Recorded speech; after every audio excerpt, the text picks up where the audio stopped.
le monde d'aujourd'hui est bien meilleur que celui d'hier. Et en fait, vous n'avez pas l'air bien convaincu, en vrai. Mais, surtout vous, monsieur. Mais permettez-moi d'être plus clair. Parce que je suis loin de suggérer que le monde est parfait. Ce que je veux dire est que malgré toutes ces imperfections, le monde d'aujourd'hui est bien meilleur que ce que l'on pourrait penser. Étant scientifique, je suis attiré par les statistiques. Savez-vous quel était le pourcentage d'enfants qui mouraient avant d'avoir atteint leur 5e anniversaire durant le début des années 1900? Eh bien, c'était plus de 40%, ce qui est énorme comparé aujourd'hui, puisque nous sommes au-dessous de 4%. Maintenant, penchons-nous sur le pourcentage d'adultes capables de lire et d'écrire au XIXe siècle. Il était de moins de 10%. Aujourd'hui, ce taux effleure les 100% en Europe et aux États-Unis. Je pourrais continuer à vous noyer sous un flot de stats, mais je suis sûr que vous avez compris l'idée. Dans l'ensemble, les bonnes choses s'améliorent, tandis que les mauvaises s'amenuisent. Écoutez, il y a une raison très simple à cela. La principale force motrice derrière ces changements extraordinaires, la technologie. La réponse est là, mes amis, c'est la technologie. Savez-vous combien ça nous aide à améliorer le monde ainsi que nos vies? L'impact est gigantesque. C'est grâce à elle que l'espérance de vie de nos enfants, de la population de façon générale, était prolongée. Que l'alphabétisation de nombreuses personnes à travers le monde était encouragée. Que les premiers hommes ont pu mettre un pied sur la Lune.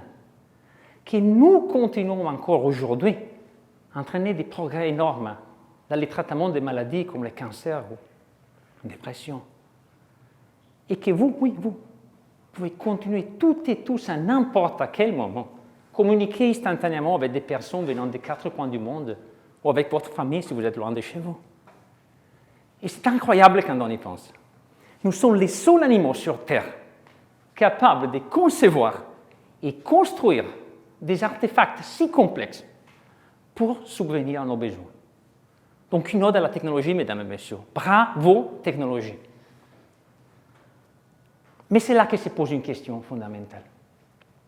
Si la technologie est un outil si puissant pour apporter des réponses à nos enjeux, pourquoi suscite-t-elle tant de peur? Pourquoi demeurions-nous si appréhensifs face au progrès technologique? Eh bien, mon point est que ce scepticisme à l'égard de la technologie provient de plusieurs instants primaires, profondément enracinés dans notre patrimoine génétique depuis des millénaires. Mais ce sont ces instants-là, les produits de notre évolution, si vous voulez, qui déforment significativement notre perception de la réalité, faisant que seulement ces aspects négatifs nous sont visibles alors que les avantages sont plus évidents que jamais. La première forme d'instant est celle qui est malheureusement trop présente autour de nous aujourd'hui. Vous avez cet état d'alerte constant. Je parle de la peur. L'instant de la peur est probablement le plus fortement imprégné dans notre ADN. En fait, plusieurs études en sciences cognitives ont mis en évidence les 5 plus grandes peurs des gens. Savez-vous quelles sont ces peurs?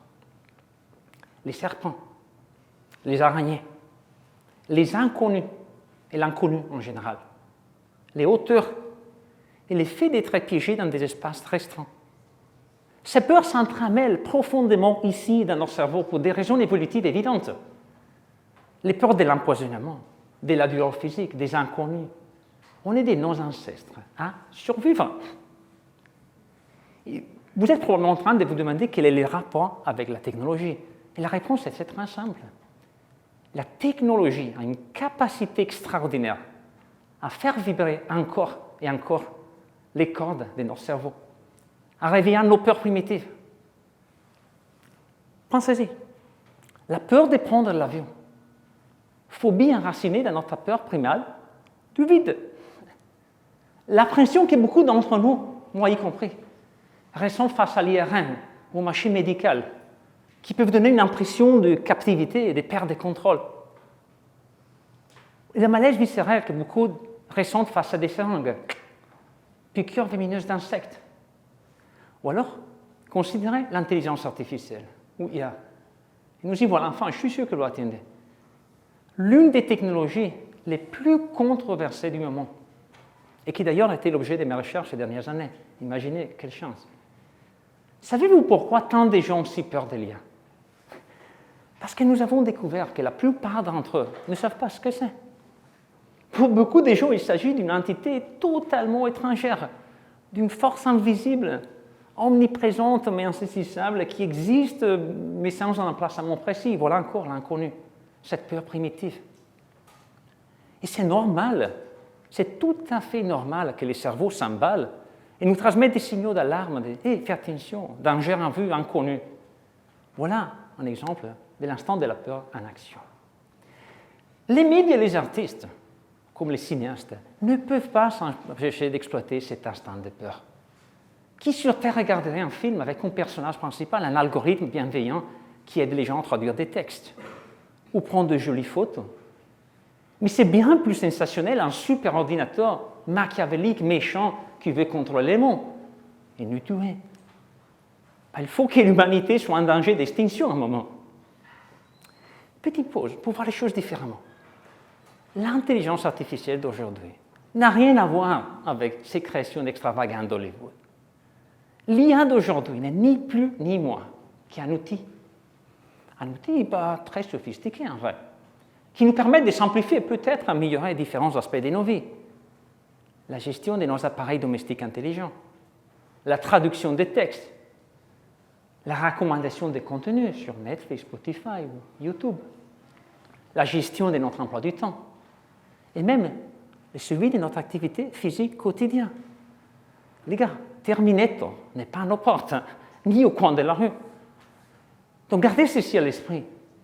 Une grande partie de l'appréhension autour de cette technologie n'est pas due à ces risques immédiats, mais plutôt à l'incertitude des scénarios qui pourraient se désigner dans le futur. Inconnu, incertitude. Gardez ceci à l'esprit. Effrayant et dangereux sont deux choses très très différentes. Quelque chose d'effrayant crée une impression de risque.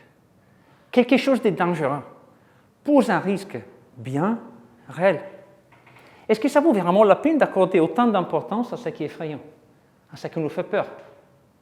Mais réfléchissons plutôt à des solutions en cas de danger, oui, mais nous ne méprisons pas les progrès, tout simplement parce que ces dangers pourraient probablement pas se présenter. Je le disais tout à l'heure, nous sommes des animaux extraordinaires, mais nous sommes aussi très très bizarres. Nous avons une tendance naturelle à remarquer le mal plus que le bien, à accorder beaucoup plus de poids et d'attention aux expériences et aux informations négatives que positives. Pourquoi? Eh bien, cela remonte encore une fois à nos racines ancestrales. Quand l'extrême vigilance à l'égard des prédateurs, des tribus voisins hostiles, des aliments empoisonnés, pouvait faire la différence entre la vie et la mort. C'est l'instant de la négativité, la deuxième forme d'instant. Vous voyez comme une sorte de pessimisme protecteur, si vous voulez. Eh bien, cette prédisposition est au cœur de la méga idée reçue que les choses empirent à cause de la technologie. Et je suis tout à fait d'accord avec vous si vous me dites, Stéphano, il est compliqué d'être au courant de bonnes choses. Des milliards d'améliorations et de progrès ne sont tout simplement pas rapportés. Les journalistes inondent nos sens d'un barrage constant de négativité du monde entier. Et soyons honnêtes, nous sommes attirés par les récits négatifs et catastrophiques liés à la technologie. Les histoires des progrès graduels font rarement la une des journaux. Revenons à l'intelligence artificielle et pensez au nombre de fois que vous avez entendu que l'IA est au point de voler nos emplois, que les humains seront complètement remplacés par des machines. Une affirmation qui est très discutable d'ailleurs, puisque même s'il y a des jobs qui vont effectivement disparaître, 15% selon l'étude la plus récente, l'IA va surtout opérer une restructuration de l'emploi. Cet été, alors que j'ai réfléchi à ce que je voulais vous raconter aujourd'hui, les journaux locaux m'ont littéralement bombardé tous les 2 jours des nouvelles du genre « Attention, ton job est en danger. Attention, ton job va être volé par une machine. » Et je suis sûr que pour vous, c'est la même chose. C'est une espèce de récit commun à la télévision et à la presse. N'est-ce pas? Faites attention. Je ne suis pas en train de vous dire que l'IA ne présentent pas de défis. Ce que je veux dire que pour chaque aspect négatif lié à cette technologie, il y a au moins des aspects positifs, voire plus. Ce que d'ailleurs, mon équipe et moi-même avons montré dans une étude très récente sur l'impact social, économique, environnemental de l'IA. Les impacts positifs sont partout, énormes. Savez-vous par exemple que l'intelligence artificielle actuellement utilisée peut lutter contre le changement climatique, avec beaucoup de succès d'ailleurs, ou pour aider les chercheurs à trouver de nouveaux médicaments pour traiter des maladies rares, ou alors pour surveiller la qualité de l'eau et garantir de l'eau potable dans des villages ruraux défavorisés, ou pour fournir de l'éducation dans des régions extrêmement reculées, mal desservies, ou alors pour détecter et prévenir des activités de pêche et de chasse illégales. Et la liste continue encore. Je pourrais continuer pour des heures. Pourtant, je suis sûr que vous êtes plus familier avec les aspects négatifs de l'équation. Eh bien, cela relève du pouvoir de l'instant à la négativité. Un instant très puissant. Donc voilà la clé. Les changements positifs déclenchés par la technologie peuvent être très, très communs. Mais ils ne vous trouvent pas. Vous devez les trouver. Adoptez cette attitude positive est sans doute le meilleur moyen d'y parvenir. Et enfin, le troisième instant, celui de la généralisation. Vous savez, cette tendance naturelle que nous avons à tout mettre dans le même sac et à tirer des conclusions natives sur toute une catégorie à partir de quelques exemples inhabituels, voire d'un seul. Et soyons clairs, ce n'est pas toujours lié à des préjudices ou à de l'ignorance. Les catégories et la généralisation à travers les catégories est absolument nécessaire pour que nous, êtres humains, puissions fonctionner. Les catégories fournissent de la structure à nos réflexions. Elles accélèrent la prise de décision. Imaginez si nos cerveaux devaient traiter chaque élément, chaque scénario, comme étant entièrement unique. Eh bien, cela serait tout simplement impossible. Pourtant, cette prédisposition à généraliser en se basant sur catégories peut parfois fausser notre perception de la réalité, y compris notre perception de la technologie. Et je suis sûr que plusieurs d'entre vous nourrissent des appréhensions à l'égard de la technologie, surtout la technologie moderne, telles que les voitures autonomes, les drones, réalité virtuelle ou les robots industriels. Et savez-vous pourquoi? Non pas à cause de leurs véritables risques, mais parce que ces technologies ont été catégorisées comme étant dangereuses en se basant sur des accidents isolés. Connaissez-vous par exemple l'incident tragique survenu en 2018 lorsqu'une voiture autonome de Uber a été impliquée dans un accident fatal avec un piéton? Eh bien, cet événement singulier a envoyé des ondes de choc dans l'imaginaire du public, en suscitant une peur généralisée, surtout aux États-Unis, et incitant plusieurs personnes à conclure à tort que les véhicules autonomes représenteraient une menace mortelle. Attention, j'ai dit à tort, puisque plusieurs études ont constamment montré qu'en vrai, les voitures autonomes sont considérablement plus sûres que celles conduites par des humains. De même, quand nous examinons les domaines de la robotique, il apparaît clairement que l'argument de la dangerosité persiste dans l'imaginaire collectif. Écoutez, le nombre de blessures causées par des robots sur le lieu de travail a connu une baisse extraordinaire durant la décennie passée.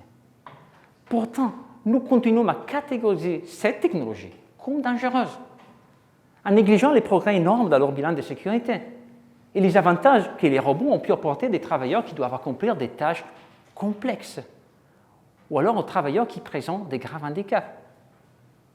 Il faut toujours se méfier de l'utilisation d'exemples exceptionnels pour présenter un argument sur un groupe en entier. Résistons à cette tendance de trop généraliser quand l'on parle de technologie. Une certaine dose de généralisation, comme je disais, est essentielle. Une généralisation excessive conduit à des craintes totalement infondées.